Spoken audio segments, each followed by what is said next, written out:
Hi, I'm Gleaves Whitney, and I host a video web column called Ask Gleaves, which complements the Ask Gleaves columns that appear at the Hauenstein Center website, www.allpresidents.org.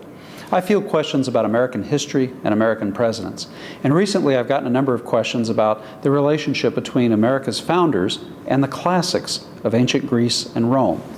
This question is, why did America's founders admire ancient Sparta and the Roman Republic so much? Well, here's my answer. What was the history America's founders knew or thought they knew?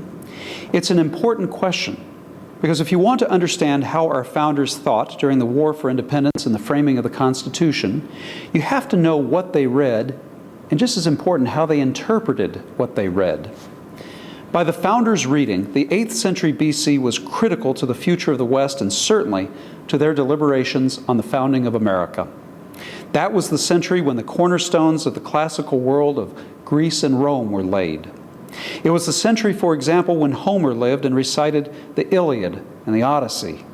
It was also the time when the polis, the city-state, developed as a new way to organize political and social energies.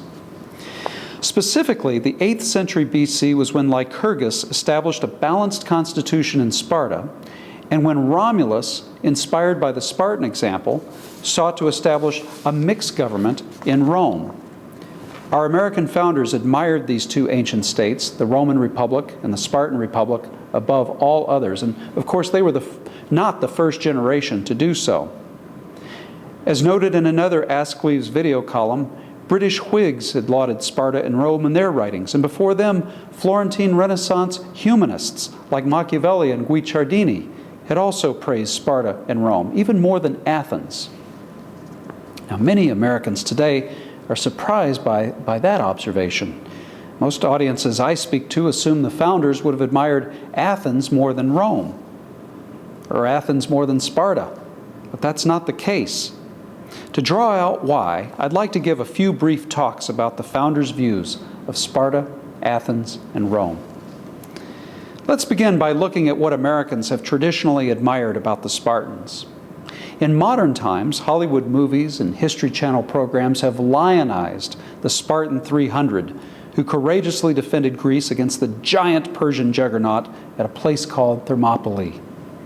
The mascot of several universities, Michigan State, San Jose State, North Carolina State University at Greensboro, is the Spartan. And at the high school I attended in New Orleans, École Classique, we were Spartans. America's founders, who were well schooled in the experience of classical republics, were fascinated by Sparta. They studied the city-state's history for several reasons. 1, the republic's longevity.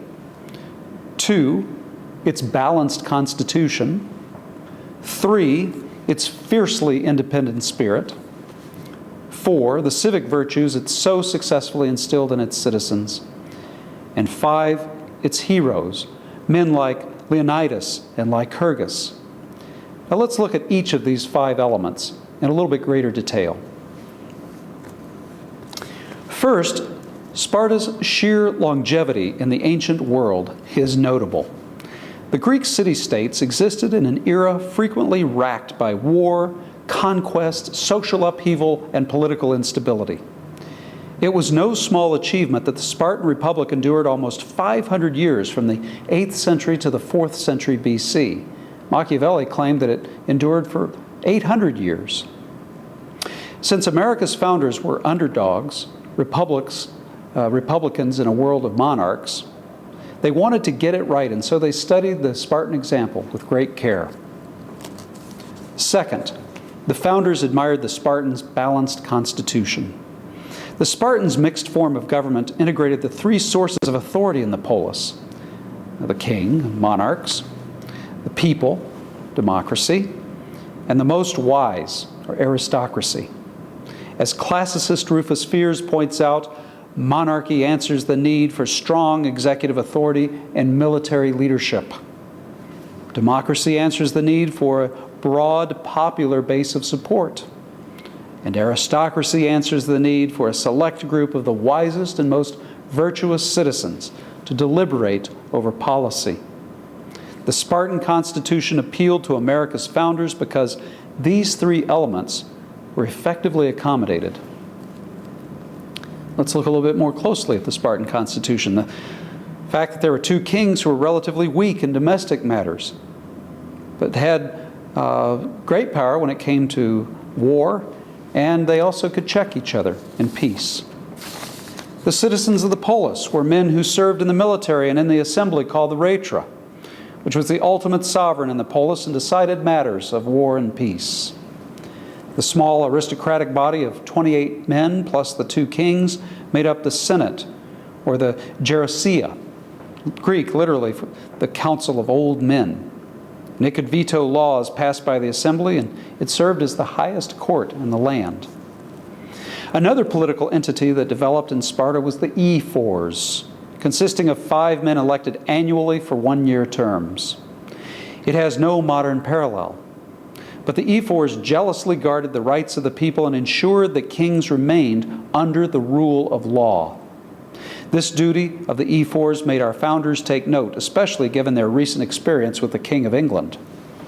The ephors were also the guardians of Spartan culture and religion.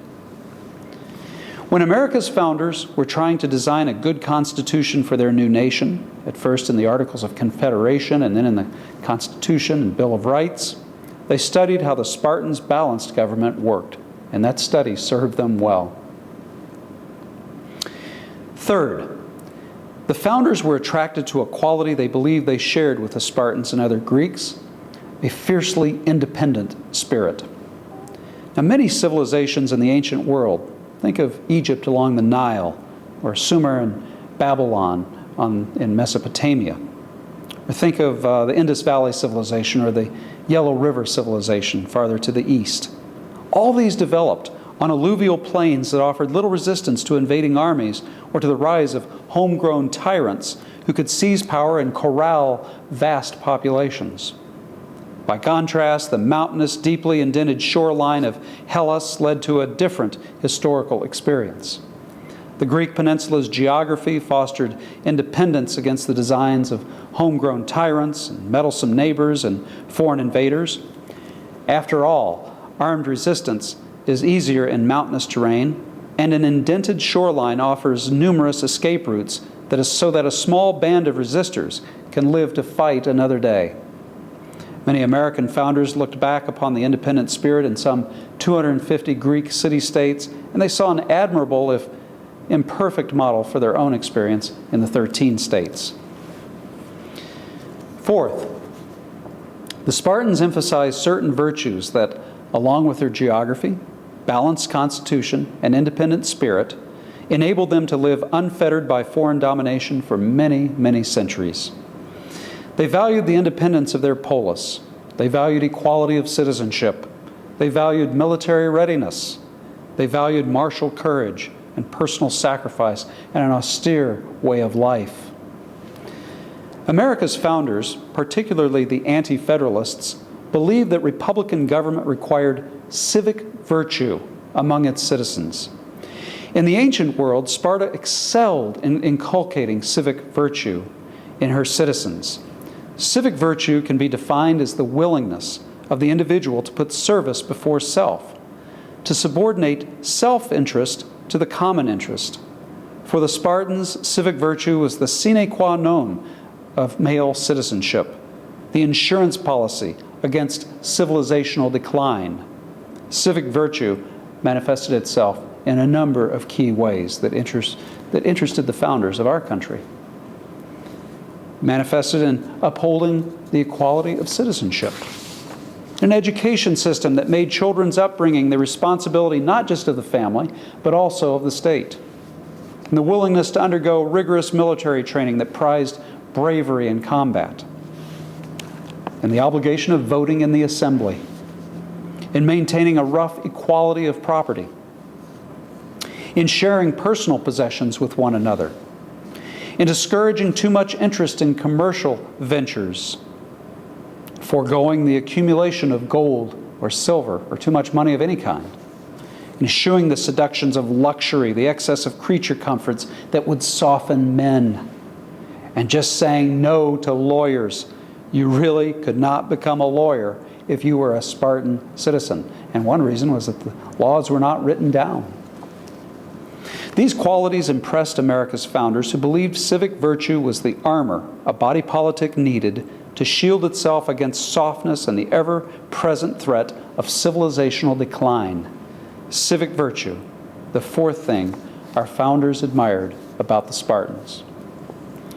Fifth, Americans in the 18th century also admired the legendary founder of the Spartan Republic, Lycurgus, one of the greatest lawgivers of antiquity, and we'll talk about him a little bit more in the next video.